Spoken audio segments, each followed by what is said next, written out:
Today you see a beautiful knit dress, fit and flare style, gathered skirt, very pretty. Lots of optional features for you to choose from, and I love how mine turned out. Hi sewing friends, I'm Karina from liftingpinsandneedles.com. Welcome to this channel that is all about sewing, limitless sewing, and today I have a knit dress, fit and flare, fitted bodice with a skirt that has a bit more volume, but not too much.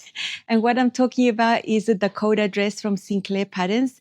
This can also be a tunic, and this isn't a brand new pattern. It's been around for a few years.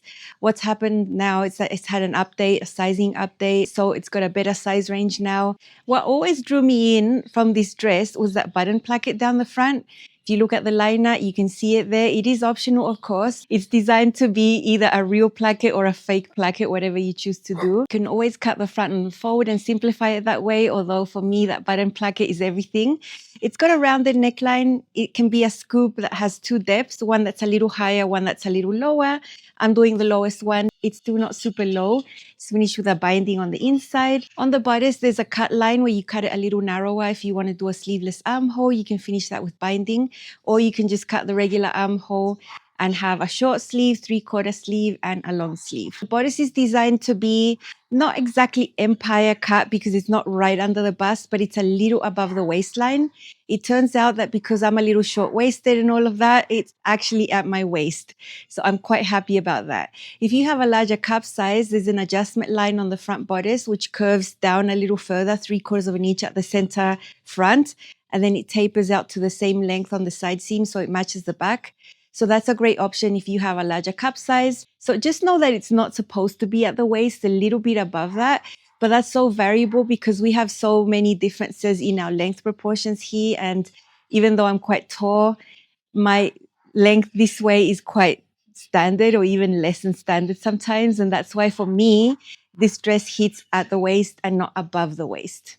What goes on onto this bodice is a gathered skirt.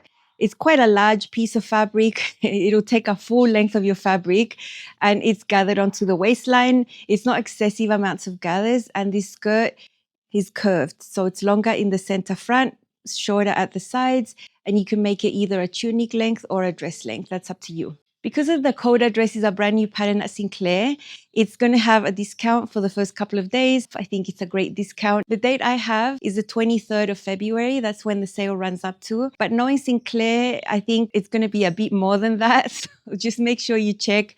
Whenever I have the actual date, I will always update the information in the description box and at the top of the comment section pinned, so it's easy for you to find. My affiliate link is there as well. If you click on it and you end up purchasing, I do receive a small commission from the designer. It doesn't cost you any extra, but it does support the work that I do here on YouTube, creating helpful content. So if you want to support my work, that is one way that you can do it, and I'm super grateful.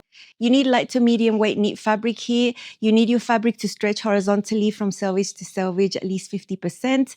Very important that it has vertical stretch as well, at least 30%, or else everything's not going to fit right if your knit only stretches horizontally. First type of choices for you would be ITY, double brush poly, single brush poly, rayon spandex, bamboo spandex, modal spandex. Some French terries are nice and stretchy. I think a sweater knit lightweight would be really good as well. An athletic knit. Cotton spandex will work okay as well. Just be aware that the gathers on the waist might be a little more voluminous because cotton spandex doesn't have any drape like the other knit fabrics I mentioned. Now, if your fabric stretches the right amount but is a little heavier, then the pattern suggests you make one size up, like a stretch velvet. Sometimes stretch velvet doesn't stretch that much, but it still has that stretch. Same as French terries, they're not all the same. Now, it clearly states in the pattern, and I truly, truly agree, that this is not for heavier fabrics like Ponte Roma, Scuba, that type of thing. I think it would be extremely bulky. Also, those fabrics don't usually stretch that much like it's required in this pattern. So I would completely discard heavier types of fabrics that are structured like that for this design. It just won't work well. Need a little bit of fusible interfacing for that button placket if you want to try that option. Now, I have lined the back part of my bodice, so that means I just took a lightweight ITY. It would have been amazing to self-line, but I did not have extra from my piece of fabric here. Sizing is really good, from 0 to 30 US, goes up to a 63-inch hip. Now, as usual, if you've sewn Sinclair patterns, you know that there are height files. You choose that first according to your height. petite, regular, tall. This is amazing for me. I fall into the tall range and I rarely have to make pattern adjustments. Let's be honest, the fitting process is very painless. It's very enjoyable and it's usually spot on for me. So whatever your height is, I think having a pattern that's already drafted for that is going to help you a great deal. And then you go ahead and plot your measurements, you know, check out what the circumferences are. You can see here, I'm size 14, it's a little bit less than 14, but I just go with the 14 here. It matches me. It fits me really well with the tall file. And I've made no fitting adjustments. What I've done though is a personal preference adjustment. And that's because the length of the dress, it's curved at the center front. At least for me, it would have ended up being around the mid-knee to just below the knee. And that's not a length that I enjoy at all. So I just shortened my skirt for the dress by 2 inches, just cut, overlapped, and then just straightened out the sides. And that's just personal. You see the length is just above, is just touching my knee. And I love that length for me. It's the one I feel the most confident in. And I think that is the most important thing.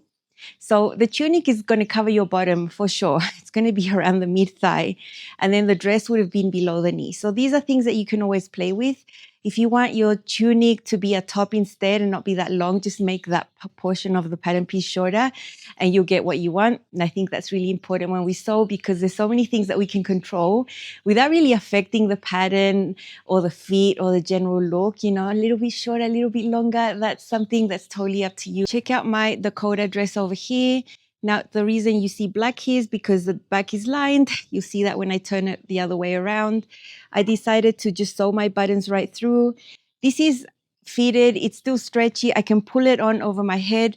I just sewed my buttons through. It's something I rarely do. The reason I did it is because you can't really tell the buttonholes aren't there. It's a print, so you can't really see the buttonholes. And I didn't need it to put on my dress. Now, if this was a fitted woven dress, had this feature, and this was the way that I would get into my dress, I would not skip the buttonholes. I would do them all. Remember, I recently posted 2 videos all about buttonholes that are super helpful. I'll leave them linked for you so you can get a deeper dive into buttonhole making. I am not against them.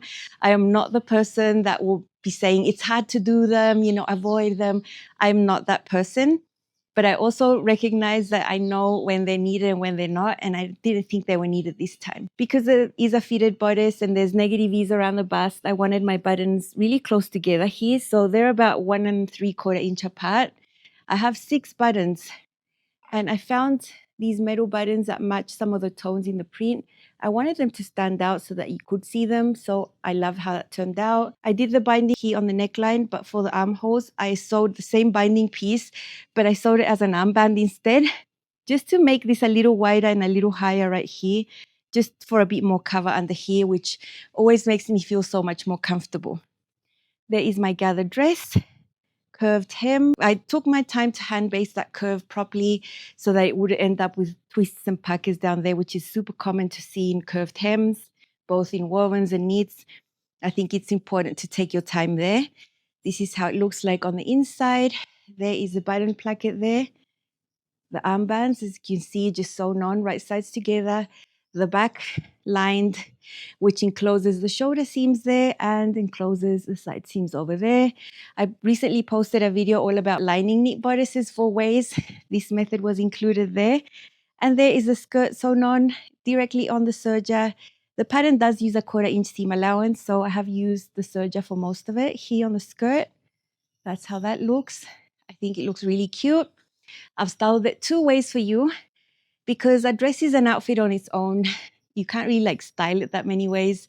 So let's see it 2 ways. One for summer, one for winter. This is my Dakota dress from Sinclair Patterns. It's a double brush poly with a gorgeous print. At least I love it. You can see it's a fit and flare style. There is a skirt that's gathered onto the bodice and the skirt has a curved hem, longer in the center, shorter on the sides. As I come closer, you're going to see the gathers there on the skirt. It's not excessive. I don't think it adds a huge amount of bulk. I think it's just the right amount. And this bodice height is supposed to be a little above the waist, not exactly empire, but above the waist. But because I'm so short-waisted, it's right at my waist. I've sewn a size 14 with a tall file and I think the fit is perfect for me. There is this deeper scoop neckline. You can do one that's a little higher. I do have the real button placket, and I don't think it's really low. I think it's really good for me. There are the buttons. I just sewed them right through. I didn't actually do the buttonholes because it's not really needed. You can still pull the dress on over your head. I've got binding on the neckline.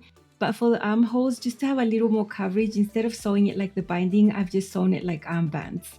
So it gives you a little bit extra cover. I think the dress is gorgeous. It's really pretty. It was relatively easy to make, and I love this print. I love the fit. It's a classic.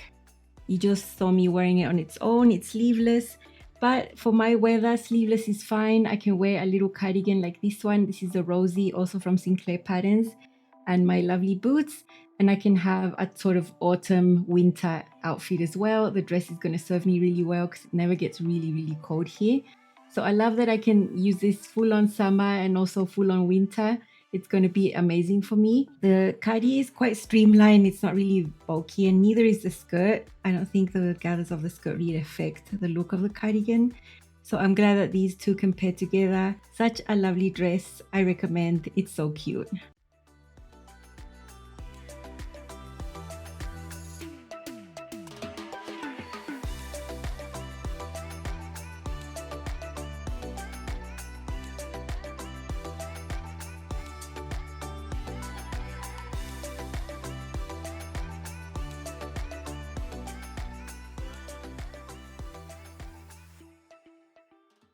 I did film quite a bit of sewing for you. I've included lining the back, interfacing the placket, sewing the placket, the binding. You'll get a good idea of how to put this together, and it's going to be super helpful.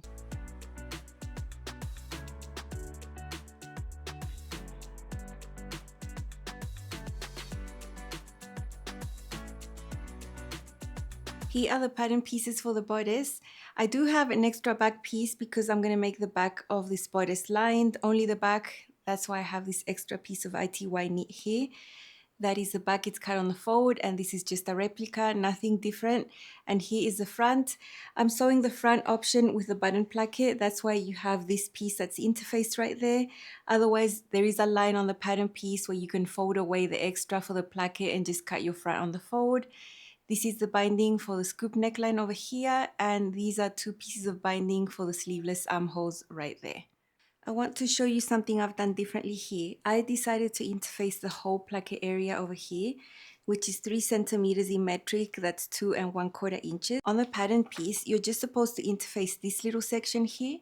So there's 5/8 there, 5/8 there. That's what makes up the 3 centimeters. Only this little area is the one that you're supposed to interface.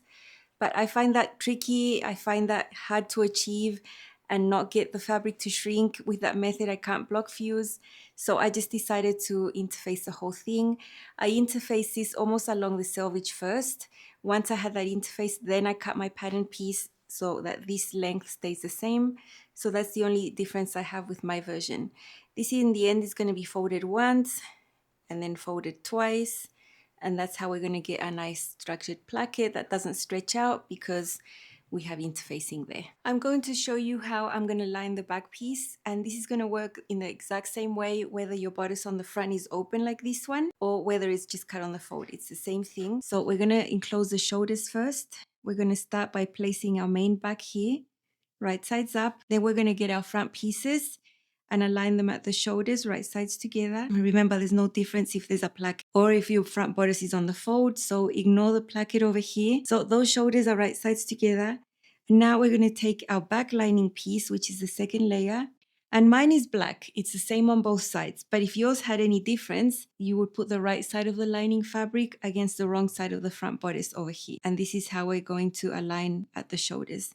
If we took our front bodice away and made these two back pieces touch, they would be right sides together. That's something easy to remember if your fabric has a different side. Mine doesn't, so I'm just putting it however it turns out because there's no difference there. So I'm going to align these shoulder seams and get them sewn. I'm going to be sewing with a shallow zigzag on my sewing machine. The seam allowance for this pattern is 1/4 inch, so I'm using a 1/4 inch presser foot, but if it's 3/8, then use a regular presser foot. The reason I'm not sewing this directly on the serger is because this is going to be enclosed. You don't need to finish the seam with the serger, and I find the serger seam a little bulky with all the thread that goes in there. So even with knit fabrics, don't forget your sewing machine. It can still do a lot for you. Now magically pins have appeared, changing absolutely nothing, keeping this lining bodice right sides up. There is the seam that we did for the shoulders, keeping all the layers exactly the same. Now I've pinned the side seams. 3 layers here, we're going to sew that. And then when we flip it, in the end, we're going to have shoulder seams and side seams enclosed. It's going to be super neat on the inside. So just so you can double check, you have the lining bodice layer, you have your front piece or pieces like I have here, and then your back main bodice piece right there. That's the order of the layers. And now we just sew them. I'm going to use the same narrow zigzag I was using before, and I'm still using my 1/4 inch presser foot just because this specific pattern uses a 1/4 inch.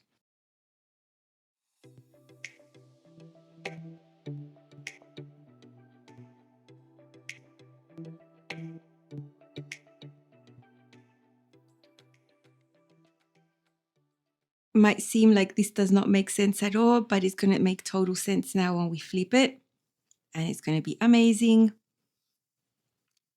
So let's put this how it's going to be. So that's the inside of the bodice. Side seams are all enclosed. They're going towards the back. Super neat. It's going to be super comfortable on your skin. The shoulder seams are enclosed. And now we just have a single front layer and we have a double back layer, which was the goal. Love doing that. Now this back neckline, I'm just going to baste it together, treat it like it's just one layer for the binding. Nothing's going to change there. And remember, if you have a bodice that's on the fold here, you will have a bodice on the fold. Nothing is going to change. And I hope you give this a go. The next steps are to complete this button placket, but only partially because it's going to be finished at a later stage. But for now, we can do some prep work. What we need to do is just fold this onto itself like that in half. The width here that you're folding is 5/8. You don't need to measure that. At least I don't, because my interfacing is my reference. So I'm just going to fold this in place right there. Then right along the interfacing line, we're going to just fold this again. So you're basically folding it in twice by 5/8. You're going to end up with 3 layers of fabric here, plus the interfacing. So it's going to end up quite nice and structured. Look, there's no vertical give over here. Sewing these buttonholes, even though this is a double brush poly, is going to be super easy. So this is just one side. Of course, we have 2 sides. So we do the same right over here. Now we have these memory creases, but first we need to sew on the binding. The binding in the technique that we're going to do is going to enclose this area there. I have the neckline here extended. I have my binding together with the neckline, right sides together. I do have a center back seam on my binding just because I wasn't able to cut on the fold, but ignore that. Just make sure you mark that. I've also divided my binding into 4. Here's a pin. I've divided my neckline into 4. Here's a pin. And now we had just done this memory crease over here. So we have our interfaced area. We have that first fold and then we have the second fold. We need to just have one fold there. And where the interfacing is, we need to fold it right sides together over here. So we bring the placket right sides together. It's going to look like a little accordion. When we sew the binding and flip it to the other side, it's going to be super neat. But at this point, we match the edge of the binding to this edge right there, where that fold is done. Then we stretch the binding to match the neckline because it's a little shorter. I'm going to do that with all the pins. I have already done the work of stretching the binding to match the neckline as I was pinning it. So you can see the binding there and that waviness at the back, that's the neckline. I found it easy to do it in a single layer and then bring the dangling bit of the binding and fold it in a second step. So the other option is for you to just take a binding like this, fold it in half like that, and then work with it. Divide it in 4 and all of that. But my fabric is super slippery. In here, it's just moving everywhere. I thought it was going to be harder to manipulate this way. So that's why I just worked with it first in a single layer to stretch it, to divide it in 4s and all that, pin it. Then once that was all in, then I decided to bring this up. And using the same pins I already had, I just pinned it again. So what we have here is binding folded in half lengthwise onto the neckline, right sides together. It's shorter than the neckline. And now we're going to sew it with a 1/4 inch seam allowance.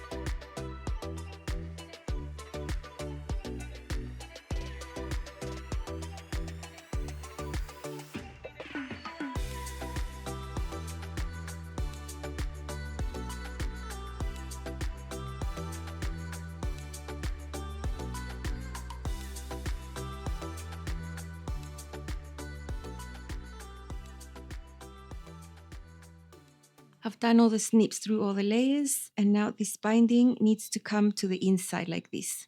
So at this point, we can flip this placket. When we flip it, this binding is going to come from behind it. So the center front placket now, you can top stitch it down, and you can also sort out the binding.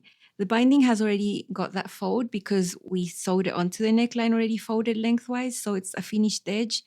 All we need to do now is fix it in place and top stitch it and top stitch. So I'm going to do that. I'm going to stretch it as I move it along. I'm going to hand baste it down and then finish top stitching this binding and this center front here. That will finish up the placket, and then we can do buttonholes. I find this type of binding easy to do, and it's really appropriate for lightweight fabrics like this. This would work well with ITY, double brush poly, rayon spandex. This method of having it double already, I wouldn't use on heavier knit fabrics though, it would be too bulky.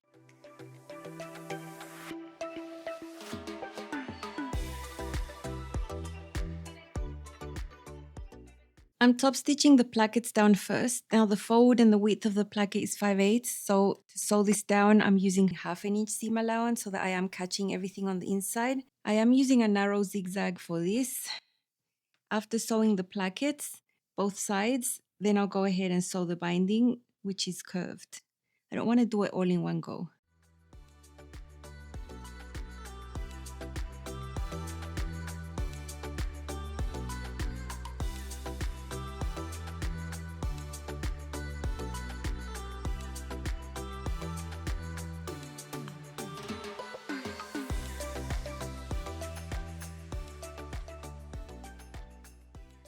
With this method of semi-lining this bodice on the back, I can't sew the skirt onto the front bodice and then the skirt onto the back bodice and then sew the side seam. So with this method, with the lining, I have to sew the skirt on the round, which is fine. I have already done all my gathering. You can see double row of gathering stitches right there, and I've gone through the process of gathering it all.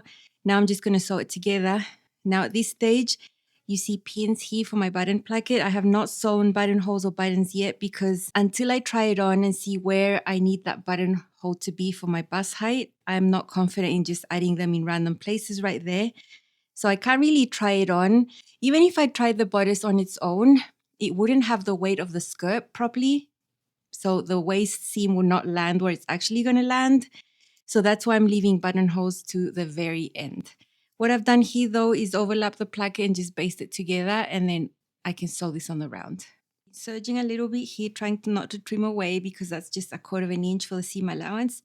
Here where I went through the placket area, my serger struggled a lot, so I had to hand crank all of that section, like move it by hand. That's what I get for not having an industrial serger where there were too many layers. It really struggled. I've got the gathers on top, of course, so I can adjust them as I go. Now I have my bodice on with the skirt attached. The weight of the gathers and the skirt actually is going to bring the waist seam to where it has to be.